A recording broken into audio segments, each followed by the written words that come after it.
Hello friends, कैसे हैं आप सब।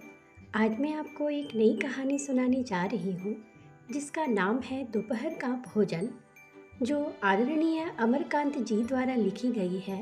ये कहानी है एक ऐसे परिवार की जो गरीबी से जूझ रहा है। अब इस परिवार के गरीबी के से जूझने का कारण यह है कि परिवार की मुखिया की अचानक से नौकरी चली जाती है, जिसके कारण परिवार के सामने आर्थिक संकट खड़ा हो जाता है। परिवार के सदस्यों को भरपेट भोजन भी नसीब नहीं हो पा रहा है। सभी सदस्य अपनी इस हालत से बहुत परेशान हैं। इस परिवार की जो गृहिणी है, यानी मुखिया की पत्नी, इस संकट की घड़ी में वो अपने परिवार को टूटने से बचाने का हर संभव प्रयास करती है। तो आइए शुरू करते हैं कहानी दोपहर का भोजन। सिद्धेश्वरी ने खाना बनाने के बाद चूल्हे को बुझा दिया और दोनों घुटनों के बीच सिर रखकर शायद पैर की उंगलियां या जमीन पर चलते छिटे चींटियों को देखने लगी। अचानक उसे मालूम हुआ कि बहुत देर से उसे प्यास नहीं लगी है। वह मतवाले की तरह उठी और गगरे से लोटा भर पानी लेकर गट गट चढ़ा गई। खाली पानी उसके कलीजे में लग गया और वह हाय राम कहकर वहीं जमीन पर लेट गई। आधे घंटे तक वहीं उसी तरह पड़ी रहने के बाद उसके जी में जी आया। वह बैठ गई, आंखों को मल मल कर इधर उधर देखा और फिर उसकी दृष्टि उसारे में अध टूटे खटोले पर सोए अपने 6 वर्षीय लड़के प्रमोद पर जम गई। लड़का नंग धड़ंग पड़ा था। उसके गले तथा छाती की हड्डियां साफ दिखाई देती थी। उसके हाथ पैर बासी ककड़ियों की तरह सूखे तथा बेजान पड़े थे और उसका पेट हंडिया की तरफ फूला हुआ था। उसका मुख खुला हुआ था और उस पर अनगिनत मक्खियाँ उड़ रही थी। वह उठी, बच्चे के मुंह पर अपना एक फटा गंदा ब्लाउज डाल दिया और एक आध मिनट सुन्न खड़ी रहने के बाद बाहर दरवाजे पर जाकर किवाड़ की आड़ से गली निहारने लगी। 12 बज चुके थे। धूप अत्यंत तेज थी और कभी एक दो व्यक्ति सिर पर तौलिया या गमछा रखे हुए या मजबूती से छाता ताने हुए फुर्ती के साथ लपकते हुए गुजर जाते। 10-15 मिनट तक वह उसी तरह खड़ी रही। फिर उसके चेहरे पर व्यग्रता फैल गई और उसने आसमान तथा कड़ी धूप की ओर चिंता से देखा। एक दो क्षण बाद उसने सिर को किवाड़ से काफी आगे बढ़ाकर गली के छोर की तरफ निहारा तो उसका बड़ा लड़का रामचंद्र धीरे धीरे घर की ओर सरकता नजर आया। उसने फुर्ती से एक लोटा पानी ओसारे की चौकी के पास नीचे रख दिया और चौके में जाकर खाने के स्थान को जल्दी जल्दी पानी से लिपने पोतने लगी। वहां पीढ़ा रखकर उसने सिर को दरवाजे की ओर घुमाया ही था कि रामचंद्र ने अंदर कदम रखा। रामचंद्र आकर धम से चौकी पर बैठ गया और फिर वही बेजान सा लेट गया। उसका मुंह लाल तथा चढ़ा हुआ था, उसके बाल अस्त व्यस्त थे और उसने फटे पुराने जूतों की गर्द जमी हुई थी। सिद्धेश्वरी की पहले हिम्मत नहीं हुई कि उसके पास जाए और वहीं से वह भयभीत हिरनी की भांति सिर उचका घुमाकर बेटे को व्यग्रता से निहारती रही। किंतु लगभग 10 मिनट बीतने के पश्चात भी जब रामचंद्र नहीं उठा तो वह घबरा गई। पास जाकर पुकारा, बड़कू बड़कू, लेकिन उसके कुछ उत्तर न देने पर डर गई और लड़के की नाक के पास हाथ रख दिया। सांस ठीक से चल रही थी। फिर सिर पर हाथ रखकर देखा, बुखार नहीं था। हाथ के स्पर्श से रामचंद्र ने आंखें खोली। पहले उसने माँ की ओर सुस्त नजरों से देखा, फिर झट से उठ बैठा, जूते निकालने और नीचे रखे और लोटे के जल से हाथ पैर धोने के बाद वह यंत्र की तरह चौकी पर आकर बैठ गया। सिद्धेश्वरी ने डरते डरते पूछा, खाना तैयार है, यहीं लगाऊं क्या? रामचंद्र ने उठते हुए प्रश्न किया, बाबूजी खा चुके? सिद्धेश्वरी ने चौकी की ओर भागते हुए उत्तर दिया, आते ही होंगे। रामचंद्र पीढ़े पर बैठ गया। उसकी उम्र लगभग 21 वर्ष की थी। लंबा दुबला पतला गोरा रंग, बड़ी बड़ी आंखें और होठों पर झुर्रियाँ। वह एक स्थानीय दैनिक समाचार के दफ्तर में अपनी तबीयत से प्रूफ रीडरी का काम सीखता था। पिछले साल ही उसने इंटर पास किया था। सिद्धेश्वरी ने खाने की थाली सामने लाकर रख दी और पास ही बैठकर पंखा करने लगी। रामचंद्र ने खाने की ओर दार्शनिक की भांति देखा। कुल 2 रोटियां, भर कटोरा पनियाई दाल और चने की तली तरकारी। रामचंद्र ने रोटी के प्रथम टुकड़े को निगलते हुए पूछा, मोहन कहाँ है? बड़ी कड़ी धूप हो रही है। मोहन सिद्धेश्वरी का मंझला लड़का था। उम्र 18 वर्ष थी और वह इस साल हाई स्कूल का प्राइवेट इम्तिहान देने की तैयारी कर रहा था। वह न मालूम कब से घर से गायब था और सिद्धेश्वरी को स्वयं पता नहीं था कि वह कहाँ गया है। किंतु सच बोलने की उसकी तबीयत नहीं हुई और झूठ मूठ उसने कहा किसी लड़के के यहाँ पढ़ने गया है, आता ही होगा। दिमाग उसका बड़ा तेज है और उसकी तबीयत 24 घंटे पढ़ने में ही लगी रहती है। हमेशा उसी की बात करता रहता है। रामचंद्र ने कुछ नहीं कहा। एक टुकड़ा मुंह में रखकर भरा गिलास पानी पी गया, फिर खाने लग गया। वह काफी छोटे छोटे टुकड़े तोड़कर उन्हें धीरे धीरे चबा रहा था। सिद्धेश्वरी भय तथा आतंक से अपने बेटे को एकटक निहार रही थी। कुछ क्षण बीतने के बाद डरते डरते उसने पूछा, वहाँ कुछ हुआ क्या? रामचंद्र ने अपनी बड़ी बड़ी भावहीन आंखों से अपनी माँ को देखा, फिर नीचा सिर करके कुछ रुखाई से बोला, समय आने पर सब ठीक हो जाएगा। सिद्धेश्वरी चुप रही। धूप और तेज होती जा रही थी। छोटे आंगन के ऊपर आसमान में बादल में एक दो टुकड़े पाल के नावों की तरह तैल रहे थे। बाहर की गली से गुजरते हुए एक खड़खड़िया इक्के की आवाज़ आ रही थी और खटोले पर सोए बालक की सांस का खर खर शब्द सुनाई दे रहा था। रामचंद्र ने अचानक चुप्पी को भंग करते हुए पूछा, प्रमोद खा चुका? सिद्धेश्वरी ने प्रमोद की ओर देखते हुए उदास स्वर में उत्तर दिया, हाँ खा चुका। रोया तो नहीं था? सिद्धेश्वरी फिर झूठ बोल गई। आज तो सचमुच नहीं रोया। वह बड़ा ही होशियार हो गया है। कहता था बड़का भैया के यहाँ जाऊँगा। ऐसा लड़का। पर वह आगे कुछ न बोल सकी, जैसे उसके गले में कुछ अटक गया। कल प्रमोद ने रेवड़ी खाने की जिद पकड़ ली थी और उसके लिए 1.5 घंटे तक रोने के बाद सोया था। रामचंद्र ने कुछ आश्चर्य के साथ अपनी माँ की ओर देखा और फिर सिर नीचा करके कुछ तेजी से खाने लगा। थाली में जब रोटी का केवल एक टुकड़ा शेष रह गया तो सिद्धेश्वरी ने उठने का उपक्रम करते हुए प्रश्न किया, एक रोटी और लाती हूँ। रामचंद्र हाथ से मना करते हुए हड़बड़ा कर बोल पड़ा, नहीं नहीं, जरा भी नहीं। मेरा पेट पहले ही भर चुका है। मैं तो यह भी छोड़ने वाला हूँ, बस अब नहीं। सिद्धेश्वरी ने जिद की, अच्छा आधी ही सही। रामचंद्र बिगड़ उठा, अधिक खिलाकर बीमार डालने की तबीयत है क्या? तुम लोग जरा भी नहीं सोचते हो, बस अपनी जिद। भूख रहती तो क्या ले नहीं लेता? सिद्धेश्वरी जहाँ की तहाँ बैठी ही रह गई। रामचंद्र ने थाली में बचे टुकड़े से हाथ खींच लिया और लोटे की ओर देखते हुए कहा, पानी लाओ।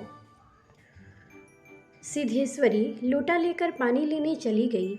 रामचंद्र ने कटोरे को उंगलियों से बजाया, फिर हाथ को थाली में रख दिया।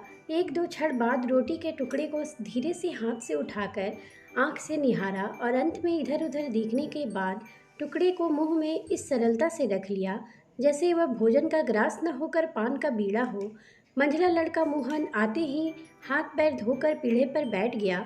वह कुछ सांवला था और उसकी आंखें छोटी थी। उसके चेहरे पर चेचक के दाग थे। वह अपने भाई ही की तरह दुबला पतला था, किंतु उतना लंबा न था। वह उम्र की अपेक्षा कहीं अधिक गंभीर और उदास दिखाई पड़ रहा था। सिद्धेश्वरी ने उसके सामने थाली रखते हुए प्रश्न किया, कहाँ रह गए थे बेटा? भैया पूछ रहा था। मोहन ने रोटी के एक बड़े ग्रास को निगलने की कोशिश करते हुए अस्वाभाविक मोटे स्वर में जवाब दिया, कहीं तो नहीं गया था, यहीं पर था। सिद्धेश्वरी वहीं बैठकर पंखा डुलाती हुई इस तरह बोली जैसे स्वप्न में बड़बड़ा रही हो। बड़का तुम्हारी बड़ी तारीफ कर रहा था, कह रहा था मोहन बड़ा दिमागी होगा, उसकी तबीयत 24 घंटे पढ़ने में ही लगी रहती है। यह कहकर उसने अपने मंझले लड़के की ओर इस तरह देखा जैसे उसने कोई चोरी की हो।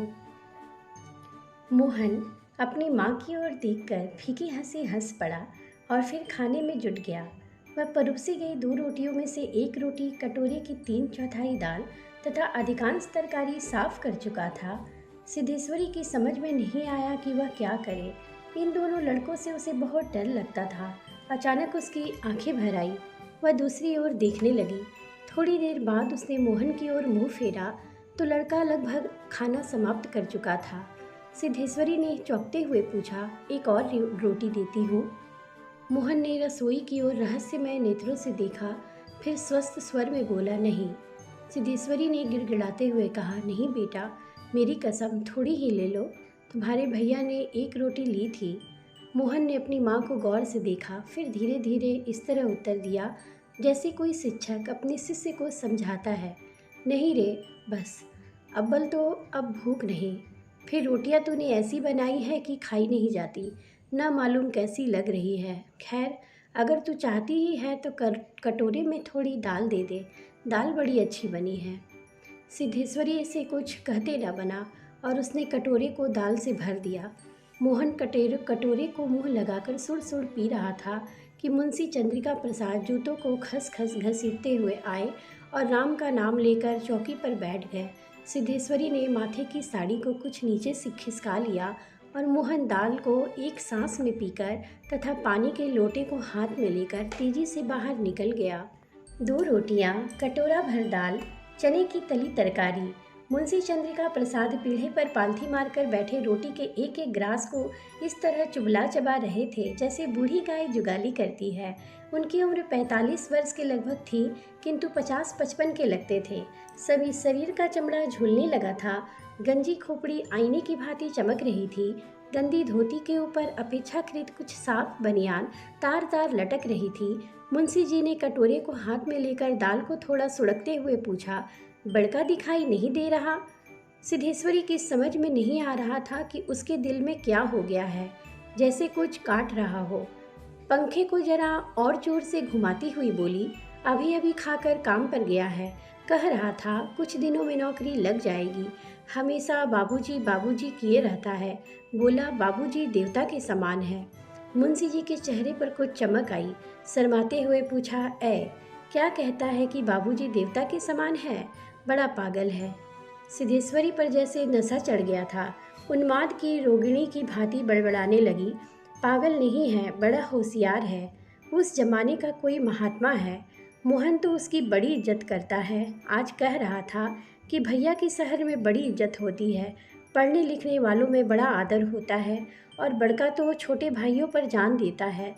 दुनिया में वह सब कुछ सह सकता है, पर यह नहीं देख सकता कि उसके प्रमोद को कुछ हो जाए। मुंशी जी दाल लगे हाथ को चाट रहे थे।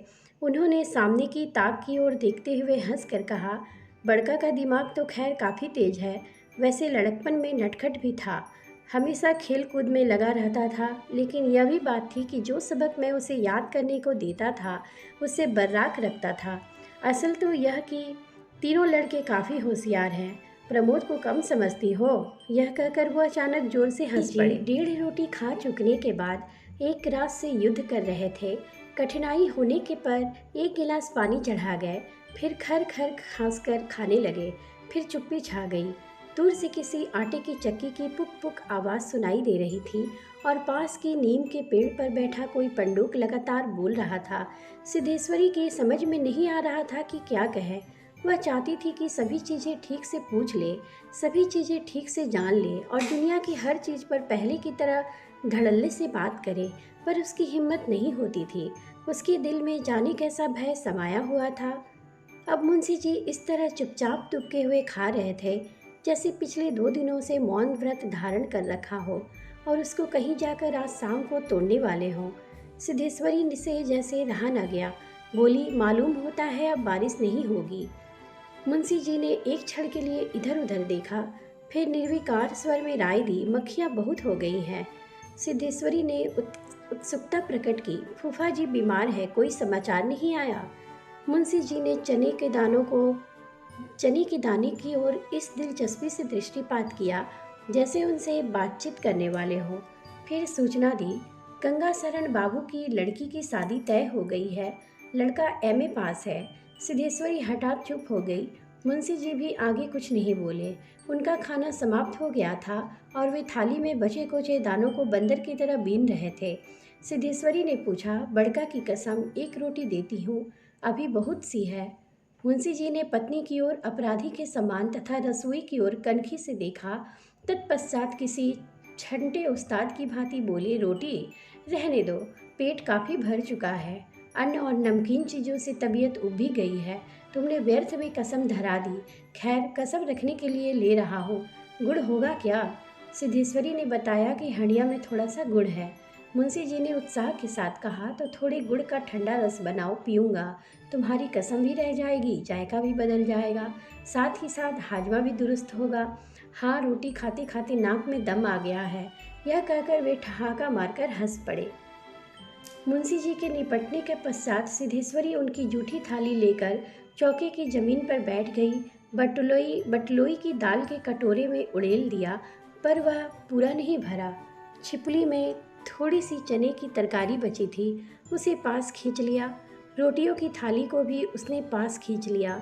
उसमें केवल एक रोटी बची थी, मोटी भद्दी और जली। उस रोटी को वह जूठी थाली में रखने जा रही थी कि अचानक उसका ध्यान ओसारे में सोए प्रमोद की ओर आकर्षित हो गया। उसने लड़के को कुछ देर तक एकटक देखा, फिर रोटी को दो बराबर टुकड़ों में विभाजित कर दिया। एक टुकड़े को तो अलग रख दिया और दूसरे टुकड़े को अपनी जूठी थाली में रख लिया। तदुपरांत एक लोटा पानी लेकर खाने बैठ गई। उसने पहला ग्रास मुंह में रखा और तब न मालूम कहाँ से उसकी आंखों से टप टप आंसू चूने लगे। सारा घर मक्खियों से भनभना कर रहा था। आंगन की अलगनी पर एक गंदी साड़ी टंगी थी, जिसमें पैबंद लगे हुए थे। दोनों बड़े लड़कों का कहीं पता नहीं था। बाहर की कोठरी में मुंशी जी औंधे मुंह होकर निश्चिंतता के साथ सो रहे थे, जैसे 1.5 महीने पूर्व मकान किराया नियंत्रण विभाग की कलरकी से उनकी छटनी न हुई हो और शाम को उनको काम की तलाश में कहीं जाना न हो। तो फ्रेंड्स, मैं उम्मीद करती हूँ कि आपको ये कहानी पसंद आई होगी। ऐसी ढेरों कहानियों के लिए मेरे चैनल को सब्सक्राइब करें, लाइक शेयर और कमेंट करें। धन्यवाद।